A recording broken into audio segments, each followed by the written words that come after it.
Le Saïf Yudbet traite d'un point qu'on a déjà abordé au tout début du Siman, dans le premier Saïf. Il s'agit de la possibilité de sortir un couteau qui aurait été planté dans un mur avant Shabbat. La halakha dit Sakin sheutachouv bekotel shel etz, un couteau qui est planté dans un mur de bois. Le Mishnah Bora expliquera pourquoi un mur de bois plutôt qu'un mur de pierre. Mibe odium, quand il fait encore jour, c'est-à-dire avant Shabbat.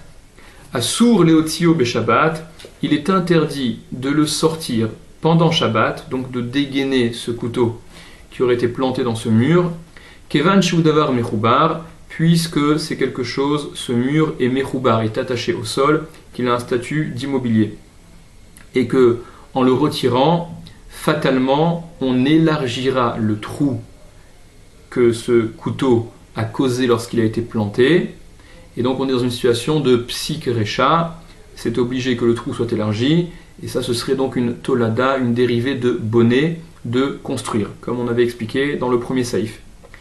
Aval, mais imutachouf besafsal, s'il est planté dans un banc, vechen bechol davar talouche, et ainsi dans toute autre chose qui serait arrachée dans le sens qui ne serait pas attachée au sol, donc qui est de l'ordre du mobilier et non pas de l'immobilier, mutar leotzio, il est permis de l'en faire sortir, il est permis de retirer ce couteau de cet objet dans lequel il aurait été planté.